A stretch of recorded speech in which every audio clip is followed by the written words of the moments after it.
Ladies and gentlemen, the story you are about to hear is true. The names have been changed to protect the innocent.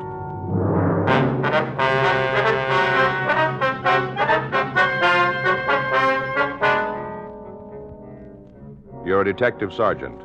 You're assigned to homicide detail. A man has been shot in a cheap hotel in the downtown area.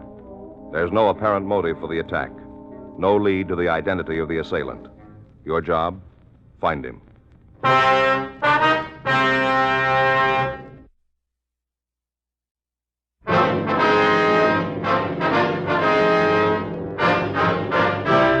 Dragnet, the documented drama of an actual crime. For the next 30 minutes, in cooperation with the Los Angeles Police Department, you will travel step by step on the side of the law through an actual case transcribed from official police files. From beginning to end, from crime to punishment, Dragnet is the story of your police force in action.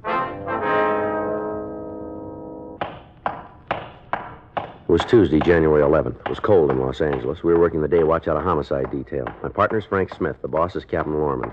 My name's Friday. I was on my way into the office, and it was 5:26 a.m. when I got to room 42.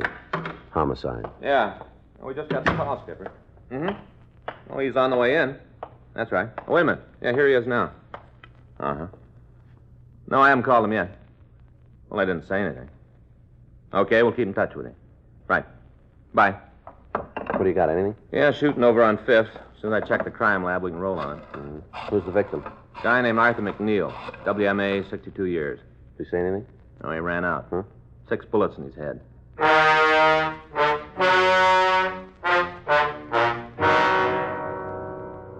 The Garnet Hotel was located on 5th Street between Turner and Banning. It was an old, run-down building.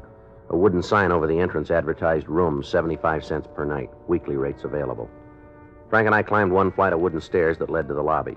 By the time we'd gotten there, 2 black and white cars had arrived, and the uniformed officers were attempting to restore some sort of order in the place. We talked with them briefly, and then we met Mr. Ted Brendel, the night clerk who'd placed the original call. I know what's going on, I tell you. No reason for me to try to hide nothing. I ain't mixed up in it. We didn't say you were. What? I say we didn't say you were involved. We just want to find out what happened here. Oh, come on into office. Can't hear a word you're saying. Come on. Come on, talk in the office. Now then, fella can hear yourself talk. Sit down. Thank you. Just throw the clothes on the floor, toss them down, and take a seat. Yes, sir. Yes, sir. Now about the shooting. I was just finishing up, and all of a sudden I hear these noises, like pow, pow. Loud, sharp. Yeah. Wasn't sure what they was at first. A lot of noise around here all the time. People falling out of bed, bottles breaking, stuff like that. Mm-hmm. It was loud enough, though. I figured I ought to take a look, so I went upstairs. Yeah. A couple other people were out in the halls trying to find out what the hullabaloo was all about. Wasn't anything to let anybody know. Yes, sir. Then I come to Mr. McNeil's room, 319 on the left. Mm-hmm. Door was open, wide. I looked in, there he was. McNeil? Yes, sir, laying right on the floor. Just kind of sprawled around like he was just dropped there. Yeah. I called to him. He yelled. Light wasn't on the room, couldn't see too good, didn't know right off, then I went in. Yes, sir. Dead. Mm-hmm. Called the cops, told them there was a killing, said for him to come right then. Did you go in the room at all? Well, just to look at Mr. McNeil. As soon as I saw what happened, I turned around, run to the phone, and called the cops. What can you tell us about this McNeil? Oh, not much to say. Quiet, didn't cause no trouble, didn't drink, paid his rent on time. Mm-hmm. Do you have any relatives in town that you know of? Didn't hear him say nothing. Is there anything else you might tell us about him? No, nothing right off. All right, thank you. You going up to see the room now? That's right. Sure don't make much sense. What's that? Why anybody do it? Plain little guy. Nothing about him make him stand out, take any notice. Mm-hmm. Mind his own business. Got along with all the guests. Wasn't anybody paid any attention to him. You got it wrong. What? Somebody did.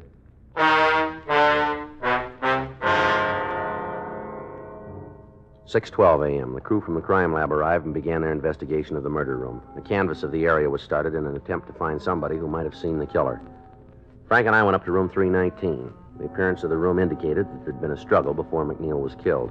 Clothing was scattered around the floor, tables were overturned. The bedding had been ripped from the bed and then torn apart. Pictures had been removed from the wall. Books were scattered all around the place. The drawers from the small desk in the bureau had been ransacked. Papers had been thrown around. While Lieutenant Lee Jones continued his investigation, Frank and I talked with the night clerk, Ted Brendel. Do you know if McNeil carried large sums of money? Huh? Did McNeil carry much money with him, would you know? Don't know as I can answer that. He never did flash any of it around. Guess he had enough to live on, though. I told you before he always paid his rent on time. Yeah. You have any close friends you know of? Only met one. Who was that? Girl. You know her name? Well, ain't exactly a girl either. Guess she's around 50. A couple of times McNeil took her out to a movie or something. They came in, he went upstairs, changed his clothes, and her and me, we talked. I guess he saw something kind of interesting in her. Myself, I couldn't, though. Kind of dumpy, you know? Seemed to like her, though. A couple other times he talked about her, said how she was so nice, seemed to understand him. How about her name? Let me think for a minute. Clara. Yeah, it seemed like that was it. Clara. You know where we can get in touch with her? Well, the way I remember, she lived in a hotel down the street near 6th. Did you know the name of the place? Eldridge, I think it was. Not real sure.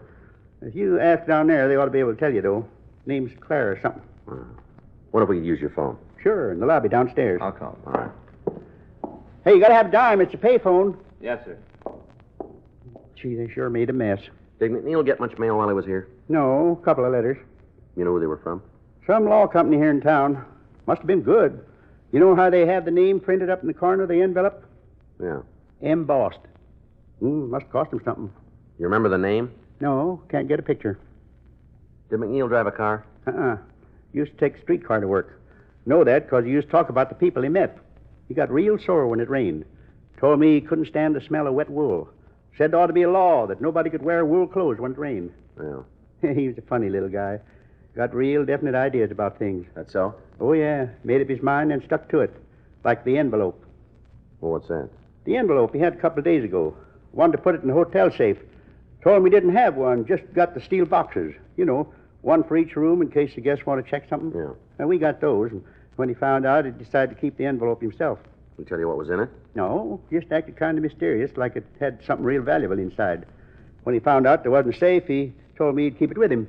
But he didn't give you any idea what was in the envelope? No, just plain white, little, you know, like you mail a letter in. Yeah. How about it? Did you find a woman? Yes, sir. See you in a minute, Joe. Yeah. Want to excuse us? Sure. What do you got? Well, I checked the hotel. The woman's name is Clara Fabian. Yeah. She checked out 30 minutes ago. Say where she's going? No, clerk said she was pretty upset. Yeah. Said something about a death in the family.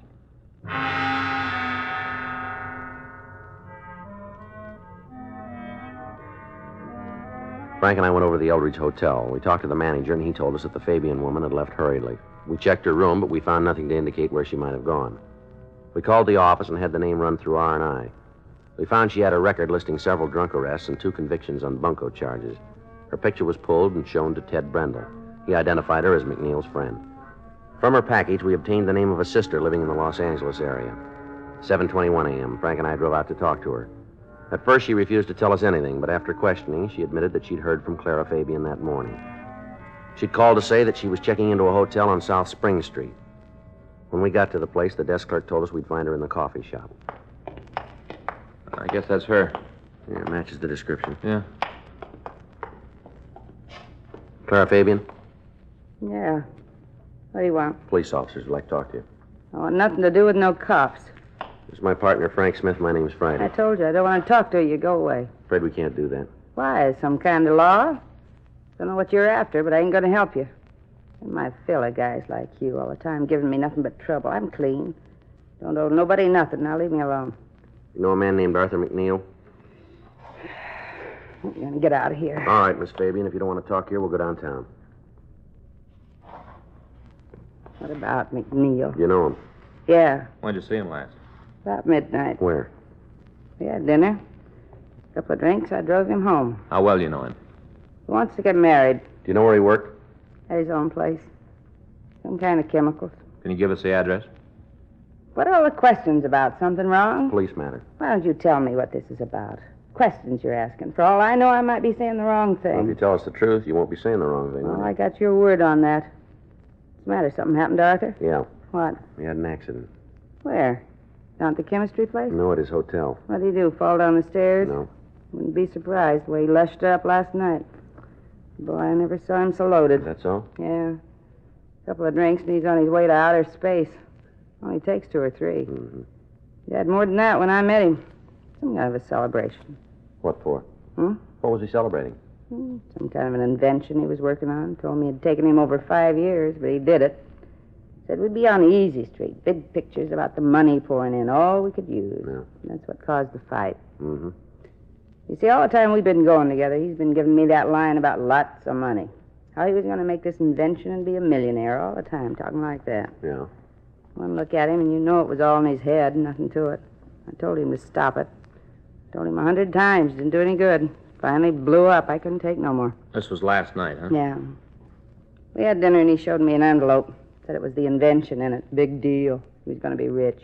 Went on and on about it. I tell you, I think he was a little cracked. Wanted to drive to Vegas right then, get married. 10:30, and he wanted to leave then. Is that right? I told him he was off the beat. I said it right to his face. Mm-hmm. Made him mad. Real sore. I think a lot of it was the booze. You know, courage. He can't handle drinking at all. Yeah. Told me that if I didn't go with him right then, we'd call the whole thing off. Stop seeing each other. Mm-hmm. I told him it was all right with me. Never meant to get married anyway. It's something to do to pass the time. I wouldn't have really got married. What happened then? I took him home. Dropped him at the hotel. Where'd you go then? Back to my place, got ready for bed. Guess it was about 11 when he called, real mad. Carried on, yelled and screamed and said I'd be sorry. Mm-hmm. Finally, I couldn't take it anymore and I hung up right while he was talking. A couple of minutes later, he called back. I wouldn't answer the phone, and then when it stopped ringing, I told the boy at the desk not to ring my room anymore. Yeah. It didn't bother me at first, and then I got to thinking about it. A little crackpot. I tried to do something, so I decided to get out. That's why you left the hotel. Yeah, the way he was lushed up, things he said, no way of knowing if he was going to cause any trouble. All I knew was that I didn't want no part of it. Yeah. This accident. Something serious? Yeah, that's right. In the hospital? No. Well, how bad's he hurt? Bad as you can get. This isn't a joke, is it? No, it's no joke. If it is, I don't think it's very funny. It's no joke, lady. He dead? That's right. He do it himself? Looks like he had some help. Poor little guy. It's kind of funny to think about it now. I used to figure he was cute, the way he was always bringing me presents. Oh, not big, you know, but like a bunch of flowers or a book, little things. Mm-hmm. Funny to think about it. I can hardly imagine him being dead, poor little guy. You know who did it? Not yet, no. We hope you might be able to help us. Why me? Nobody seems to know much about him. You can't find any close friends. Nobody would want to see him dead. He never talked about anybody to me. You ever mention a lawyer to you? No. Can you give us any idea where he worked? Well, you mean the chemistry place? If that's the place, yeah. Never said exactly. I think it was some kind of store, though, with the windows painted. He talked about the invention, said he had all the stuff to make it with, but he never told me where it was. All right. Anything else you can tell us about him? No, nothing. All right, thanks, Miss Fabian, For what? for what you have been able to tell us. It don't seem like it's going to be any help. Are you sure this ain't some kind of a joke? No, ma'am. And he's really dead? Yes, he is. Yeah, poor little guy. Well, if you think of anything, we'd appreciate a call. We'll leave you one of our cards. Oh, thanks. I remember something, I'll sure let you know. All right. Can you tell me how it happened? He was shot. Oh, maybe it was an accident, you know. Whoever did it didn't mean to. No, it's not likely. Maybe. You've heard where a gun goes off, somebody killed. All the time you read about in the papers. Gun goes off accidentally. No, not 6 times.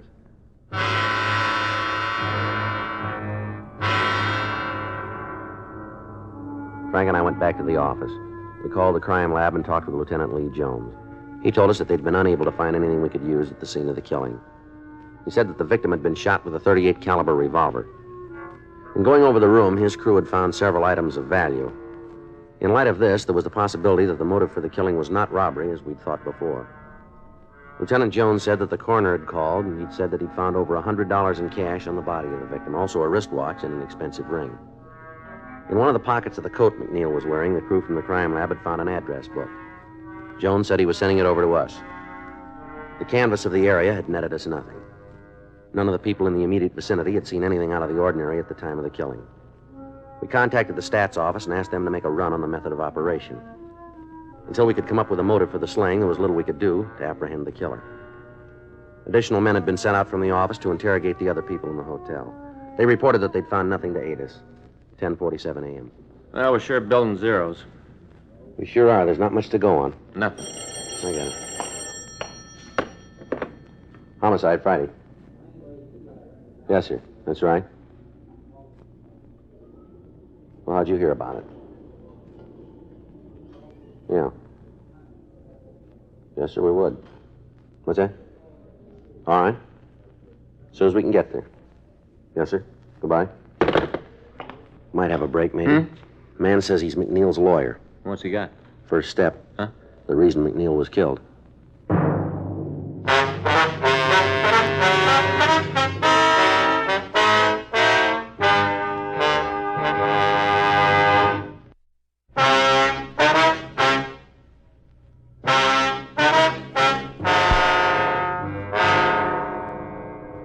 Frank and I left the city hall and drove over to the address I'd been given on the phone. After a few minutes' wait, we were shown into George Casper's office. We identified ourselves, and he asked us to sit down. Terrible thing to have happen. Yes, sir. I heard about it on the car radio this morning while I was coming to work. You're Mr. McNeil's attorney, are you? Yes, have been for over 10 years. On the phone, you said that you knew why he was killed. That's right. I feel a little silly about it now that you're here. It all seems pretty melodramatic. Like, tell us about it? It's McNeil's formula. What, sir? For the past 8 years, McNeil's been working on a new type of explosive for commercial use. I see. It's supposed to have a lot of advantages. Easy to carry, minimizes the danger of accidental firing. The way he painted it, it'd answer a lot of problems in building. Mm-hmm. He called me the day before yesterday, said it was finished. They'd completed the final laboratory experiments. Yeah. Went on about how it was going to make a fortune for him. Mm-hmm. Had he talked to anyone about it? I'm not sure, but knowing McNeil, I imagine he did. Why do you say that? Yeah, these experiments got to be an obsession with him, about the only thing that mattered. A couple of times when we were out someplace, he'd have a few drinks and start talking about the explosive, loud enough for anyone near him to hear it. Mm-hmm. Do you know where he worked? Yes, small place out in the valley. I can give you the address if you want it. Yes, sir, we'd appreciate that. Have you any idea who might have killed him? No, sir, we're working on it. Mm-hmm. Was there anybody he was close to? You mean socially? That or in business? No, can't think of anyone. There was a girl. He spoke several times of marrying her. Sorry, but I can't tell you any more than that. I don't know her name. All right, fine, Mr. Casper. Does he have any relatives here in town? No, he made a will several months ago. Left everything to one of the industrial schools. Not much. Lab equipment, a few books. Mm-hmm. Anything else you can tell us about him? No, I'm afraid not. Most of the time he's pretty quiet. Kept to himself. Once in a while he'd go on a bender, might last a couple of days. When he was on one of those drinking bouts, he'd get in some kind of trouble. Loud talk, something like that. Nothing serious. All right, sir. If you'll give us that address, we won't take up any more of your time. Yes, of course. You can understand why I felt a little silly about calling you. What's that, sir? Explosives, spies. Sounds like something in a movie. Mm-hmm. I don't imagine there's anything to it, though. As far as I know, McNeil might not even have finished the formula. Might have been just another of his stories. Yeah, that's right. He was always telling whoppers. I guess a psychiatrist would say he was trying to find some way of justifying himself. Is that right? Seemed to be a big thing with him, to find a way of making himself heard about. Well, it kind of looks like he found it.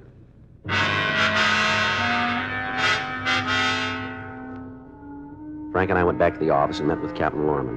We discussed the possibility of McNeil being killed by somebody who wanted the chemical formula. Because of the potential value of the explosive, federal authorities were notified, and they sent a team of men out to aid in the investigation. The next morning, Wednesday, January 12th, we picked up a list of similar crimes from the stats office. In checking out the victims, we got the same description of the thief from each one of them. They all described him as a white male American, 32 years, 165 pounds. In each case, the thief had followed the victims and attacked them as they entered their homes. The last robbery had taken place 3 weeks before on December 23rd. During the commission of the crime, the victim had been wounded. The bullet had been removed and held at the crime lab as evidence. 8:02 a.m. Frank and I put in a call to Lieutenant Jones. 8:26 a.m. Might be Lee. Yeah. I get it. Homicide, Friday. Yeah, Lee. You check him? How about it? Yeah, sure is. Yeah. Now all we got to do is to make it do some good. All right. Thank you, Lee. Bye. What's he got? Well, he checked the bullet from the last robbery against the ones that killed McNeil. Yeah. Same gun. Additional local broadcasts and APBs were gotten out carrying the description of the holdup man. Victims were asked to come to the city hall and recheck the mug books in the hope that they might be able to identify him. A check of McNeil's workshop failed to disclose any evidence that he'd been working on an explosive. A week went by without any new developments. Thursday, January 20th. Frank and I got back to the squad room. Well, sure looked for a while like it was going to go. Yeah, I did. I got it. Homicide Friday. Yeah, Jim. Mm-hmm. When? Might be. Right. Right now. Right. Jim Austin, robbery. They just got back from a call out in Westwood. Yeah? Thief fits our description pretty good. Austin thinks it might be the same guy. They get him? No, something just as good. What do you mean? He dropped a hotel key. Frank and I went over to room 27A and we met with Sergeant Jim Austin. He gave us the details of the robbery. From the way the hold-up man operated and the description given by the victim, he was the man we were looking for. In getting away from the scene, he dropped a key to a downtown hotel room. We checked the address in the phone book and then we left the city hall. It was a small place on South 4th Street. We identified ourselves to the manager and told him why we were there. Yes, it's one of our keys. Can you tell us who has the room? Yes, Ralph Otley. And what's this Otley look like? Oh, he's a nice young fella, blonde. Guess he's about 30 years old. How long has he been here? You mean regular? That's right. About 5 months. A couple of times before that for a couple of months. He came back, though. Is he in now? No, I haven't seen him since this morning. Left about 7:30. Does he have a job? Well, he never told me nothing about it. What's he do for a living? Well, I guess you'd say he was kind of a promoter. What do you mean? Well, he goes around trying to line things up, figures some way to make a killing. He hit it pretty good on a deal last year, and he's been living on the money since then, I guess. Mm-hmm. What do you want to talk to him about? Police business. Not in trouble, is he? We better talk to him about that. Well, look, if he's done anything wrong, the hotel didn't know a thing about it. He paid his rent. He didn't cause any trouble here. Now, we didn't have any part in it. Well, don't worry about it. Wonder if we could see his room. You mean go through it? We'd like to take a look at it, yeah. Well, I guess it's all right. You being cops, sure, I'll give you the key. You better come with us. Well, I ain't going to tell him nothing. He comes in while you're upstairs. I won't tell him anything. No, sir, that's not the idea. We'd like you to be in the room when we check it. Oh, well, sure. Okay, let's go. Mm-hmm. You really figure that there's something wrong with this Otley, huh? Well, we're not sure. You know, come to think about it, there could be. Why say that? Just because the way he lives, he'd had to make a lot of money to live the way he does. Fella makes that much. He usually tells everybody how he did it. You know, show how smart he is. Mm-hmm. Well, Otley never says anything, just that he made it, not how. He wouldn't let anybody in on a good thing. Well, maybe he's got a reason. Hmm? It's not such a good thing.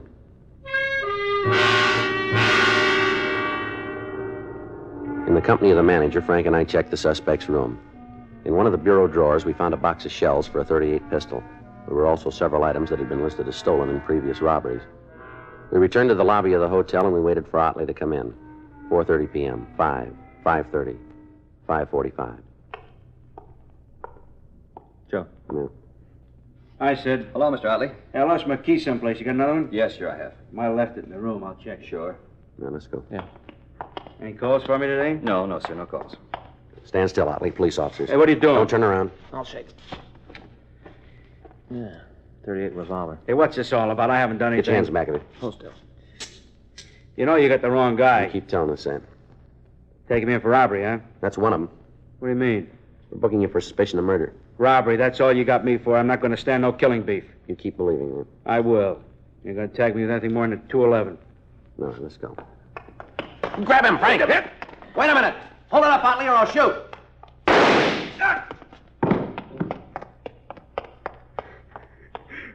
Why did you kill me, cop? Why? You're lucky. That's all you know. I'd have been better off, a lot better. You should have killed me. All right, come on. We'll take you down to George Street Hospital. I didn't mean to shoot the old man. Is that so? Yeah, he wouldn't give me the money. He kept saying he didn't have any. Yeah. I heard him talking about how he was loaded. He could have just given it to me. No trouble if he'd just given me the money. All right, settle down. You're not hurt bad.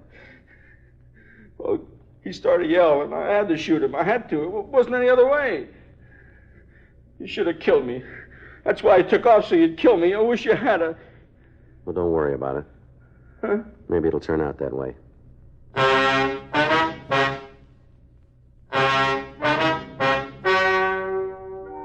The story you've just heard is true. The names were changed to protect the innocent. On May 17th, trial was held in Department 98, Superior Court of the State of California, in and for the County of Los Angeles. In a moment, the results of that trial.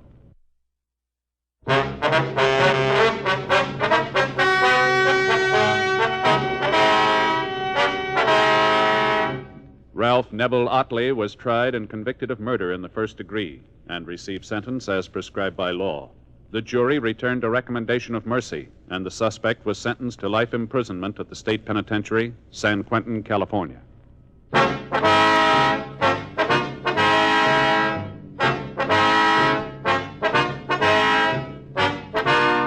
You have just heard Dragnet, a series of authentic cases from official files.